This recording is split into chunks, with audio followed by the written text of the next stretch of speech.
De um lado da nossa história, ele, da cidade grande, menininho aí de escritórios, da Faria Lima, da Avenida Paulista, Haddock Lobo e até mesmo aqui, ó, o prédio da Rede Globo aqui em São Paulo. Estamos falando do Vino 11, um fundo imobiliário de tijolo focado em lajes corporativas. Sabe essa galera aí que trabalha toda engravatada, geralmente no setor administrativo das empresas? Pois bem, é o Vino 11. Já do outro lado da história, temos ela, ou ele também, o Vigia 11, um fundo do agronegócio. Ele é do campo, olha lá, ó, sempre um verdinho nas imagens. Esse aqui não tá tão verde assim não, mas geralmente a gente vai encontrar aí operações ligadas ao agronegócio. O Vigia 11 é um fundo de papel que investe em dívidas do setor do agronegócio chamado CRAS. A gente vai entender melhor no vídeo de hoje. Apesar dessa distância de realidade entre os pombinhos do vídeo de hoje, eles têm alguma coisa em comum. Ambos estão ali, ó, de mãos dadas, ladeira abaixo, estão caindo, sim. Olha lá, ó, se a gente pegar o Vigia no último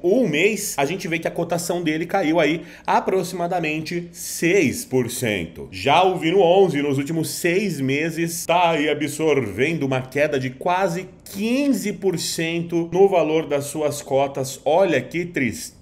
Então bora falar mais um pouquinho deles. Eu tenho ambos os fundos na minha carteira principal do canal, a carteira que eu já acumulo mais de 230 mil reais investido. Se você olhar aqui, ó, o nosso saldo tá em 232 mil e só de fundo imobiliário a gente tá aqui com um montante atual de 56 mil reais. A dúvida é, vou me desfazer das minhas cotas do Vino 11 e do Vigia 11 por conta dessa queda? Ou é algo que já estava no meu radar? Eu vou me aproveitar dessas quedas para comprar mais cotas. Aposto que pode ser a sua dúvida também. Bora começar então com o menininho aí do campo? Sim, o Vigia 11. Se a gente pegar o último relatório gerencial, que é lá os gestores, a administração do fundo passa pra gente, a gente vai observar aqui, ó, que a distribuição do mês de outubro de 2023 foi de 10 centavos por cota.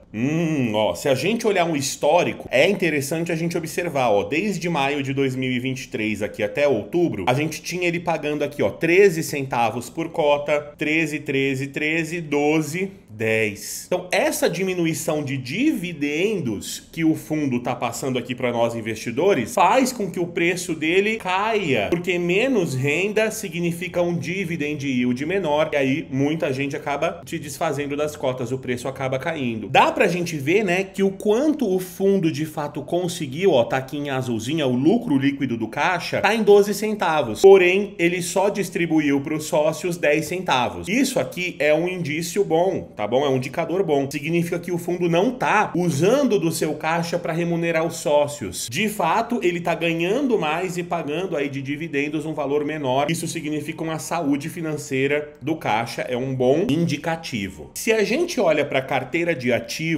aqui do Vigia 11, a gente pode perceber que ele não é um fundo agressivo, ele não é um fundo high yield, que a gente chama, que promete pagar altos dividendos, porém vai ter uma galera lá tudo se ferrando, dando calote, se matando para pagar a conta. Porque pensa, se nós investidores estamos recebendo o aluguel na ponta aqui de um lado, alguém tá pagando a conta do outro lado. E se a gente recebe muito, alguém está pagando muito também, e aí essa pessoa pode dar um calote mais provável, porque a conta acaba sendo alta. Se a gente olha, ó, indexador, mais aqui a taxa de juros, que aqui ele botou como coupon aqui, olha lá, o indexador é o CDI na maioria das vezes, mais 4%, mais 5%. Isso aqui é um indicativo de que ele não tá prometendo dividendos absurdos. Nesse quesito, o Vigia tá controlado, é um risco controlado. Qual é o problema, o risco maior do Vigia, ao meu ver? É o PL, que é o percentual do patrimônio líquido líquido desse fundo aqui. Olha lá, ó, tá vendo que a gente tem esse PL aqui, ó, porcento do patrimônio líquido? Então pega todo o dinheiro que tá lá no fundo, você já sabe que o fundo é como se fosse um bolão, né? Um monte de gente botou dinheiro lá dentro e eles vão pegar esse dinheiro e dividir para diferentes ativos, para diferentes CRAs. Lembra que eu falei que o VGIA era composto por CRA? Olha lá, ó, CRA Cotribá, CRA Bela Agrícola, CRA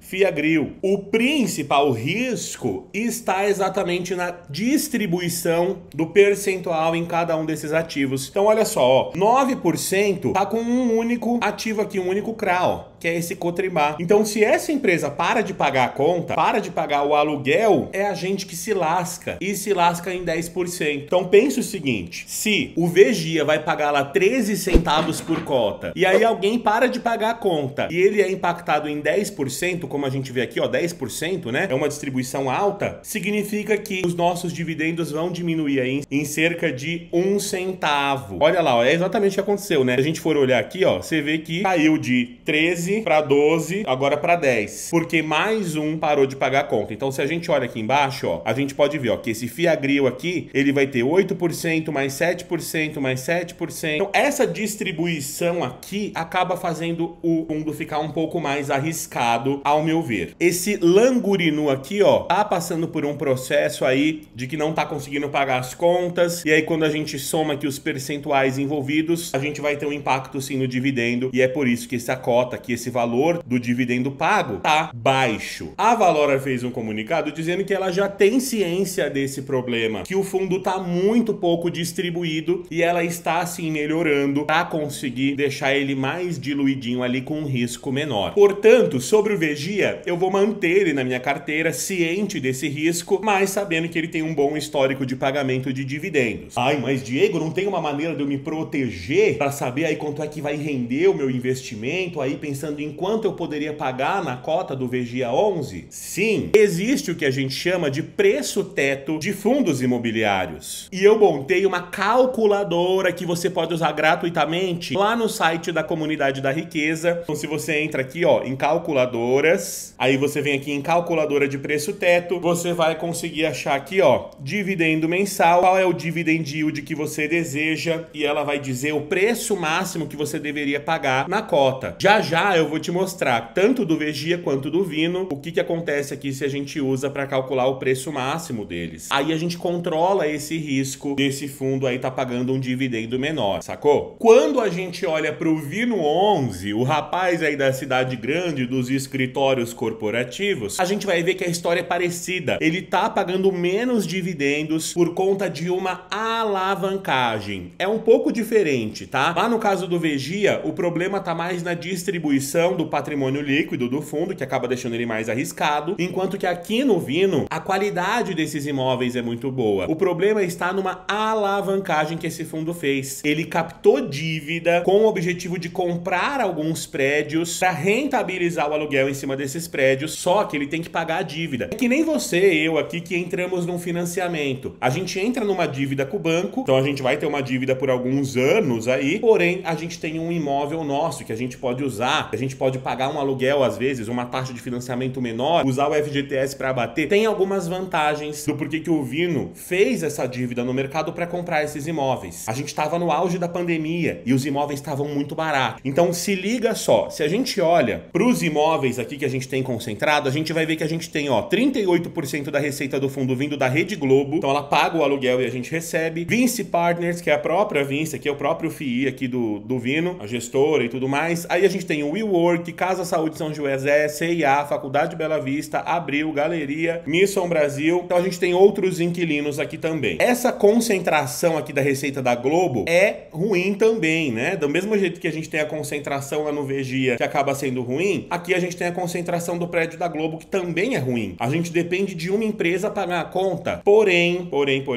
a gente tem aqui, ó, a maioria de contratos atípicos. Então, o contrato típico é que nem um contrato de aluguel que a gente tem aí quando a gente vai morar numa casa. São contratos rápidos, de menos de 5 anos. Já os contratos atípicos, que é a maior parte aqui do Vino, são contratos que têm uma multa muito grande pro inquilino quebrar o contrato. São contratos de 10, de 15 anos. Então a gente meio que garante aí que essas empresas vão continuar pagando a conta, senão elas teriam que pagar uma multa absurdamente alta, que não valeria a pena ela parar de pagar o aluguel. Isso aqui é uma coisa boa, é uma característica boa. Significa que a gente pode ter uma previsibilidade maior do caixa, dos rendimentos desse fundo aqui. Então a gente tem, ó, 69% em São Paulo, 31% no Rio de Janeiro. Olha só, gente, quando a gente olha para os prédios, você vê que são prédios bons. São bons imóveis que facilmente, se uma empresa resolver sair, eles conseguem arranjar outra empresa para colocar no lugar, porque são prédios muito bem localizados aqui em São Paulo e no Rio de Janeiro. Por isso que eu vou manter investindo aqui no Vino 11. Por mais que hoje a rentabilidade dele esteja comprometida, a promessa é de que no futuro, porque ele conseguiu comprar esses imóveis mais barato, ele comece a ter uma rentabilidade maior. Quer ver, ó, para você entender direitinho, ó, o Vino, ele tá recebendo aqui, ó, resultado de imóveis, 10.047. Isso aqui deve ser em mil, né? Então seriam 10 milhões de reais aqui. Porém, resultado financeiro, menos 3 milhões. Quando a gente olha por cota, é mais fácil, né? Se a gente vier aqui por cota, ó, o Vino hoje ele é capaz de gerar 12 centavos por cota, que ele poderia pagar aqui para nós, acionistas, cotistas. Porém, 4 centavos está indo para pagar a dívida desses prédios todos aí que ele acabou comprando e ele tem que ficar pagando essas dívidas que ele arranjou. 1 centavo vai para pagar a taxa de administração. Então, quando você pega os 12 centavos e tira aqui esses 5 centavos, você vai ter 7 centavos de resultado, tá vendo? E aí o rendimento que eles distribuíram foram 6 centavos. Então, assim, ó, pensa que hoje o Vino vai distribuir 6 centavos aproximadamente, né? Essa que é a tendência que eles projetam, inclusive, para os próximos anos. Mas depois que ele parar de ter que pagar essas dívidas que ele tem, a gente ficaria com um dividendo muito maior, de 10, de 11 centavos. E é nisso que eu tô mirando lá na frente. Portanto, o Vino 11, ele é um fundo não para quem quer só investir agora e vender daqui a pouquinho as cotas, mas para quem tá pensando no longo prazo. Um prazo aí de 15 anos mais ou menos, tá certo? Eu invisto pro longo prazo, por isso que o Vino faz parte da minha carteira. Se você olhar aqui, ó, você vai ver que só em 2037 que o Vino vai parar de ter dívidas para pagar. Tudo isso aqui, ó, é dívida que ele vai ter que pagar. Juros e tudo mais. Se Deus quiser, a Selic vai começar a cair e aí esse saldo aqui do Vino vai acabar diminuindo, dele ter que pagar, né, as dívidas deles, porque geralmente é atrelado ao CDI, ao IPCA. E lá em 2037, ou seja, daqui a 13, 14 anos, o Vino não tem mais conta para pagar. Então, daqueles 12 centavos, ele não vai ter que pagar 4 centavos todo mês, que sairia para o bolso de alguém. Vai ficar com a gente. E aí, para exemplificar tudo isso, a gente vai usar a calculadora de preço teto para você entender o poder disso tudo, porque é que eu faço a coisa aqui de caso pensado. Olha só, hoje o Vino paga 6 centavos por cota. Então aqui na calculadora eu vou colocar 0,06. Tem que ser com ponto aqui, tá bom? Se eu quisesse um dividend yield desejado de 9% ao ano, o preço teto do Vino deveria ser R$8. Então se o preço tá menor do que R$8, significa que eu vou receber aproximadamente, aí com as estimativas do Vino, 9% ao ano de dividend yield. E é um ótimo dividend yield para o setor de lajes corporativas. Lembra que o setor de laje corporativa inteiro tá passando por problema, né? Se a gente pega o HGRE, você vai ver que tá descontado, o PVP dele tá abaixo de 0,85, que é um PVP um pouquinho menor. Então o setor de laje corporativa como um todo tá meio prejudicado. Porém, gente, se a gente mantesse esses 9% de dividend yield desejado e a cota passasse de 6 para 11 centavos, porque lembra o seguinte, ó, esse resultado financeiro negativo é por conta das dívidas. Só que daqui a 15 anos o Vino não vai ter mais essas dívidas. Então você soma nesses 6 centavos aqui, ó, 4. Isso aqui daria 11 centavos de rentabilidade. Se a gente fosse simular, ó, o que ia acontecer daqui a 13 anos mais ou menos, olha lá, ó, o preço teto desse FII vai passar a ser R$14,67. É nisso aqui que eu miro. O Vino, ele é mais arriscado de fato, porém ele é um pedaço da minha carteira, porque eu sei que daqui 15 anos a tendência é que ele se valorize, se ele continuar fazendo um trabalho bem feito. Os imóveis vão continuar bons, o aluguel vai continuar aumentando, só que ele não vai mais ter dívida para pagar. E quando chegar nesse momento, a cotação dele vai valorizar e o melhor, eu vou ter 1 zilhão de cotas que vão estar me rendendo 11 centavos todo mês. Então o meu dividendo vai subir muito por conta disso. É o que eu falo, gente, o mercado não é pra gente que quer coisas imediatas, porque a pessoa que tá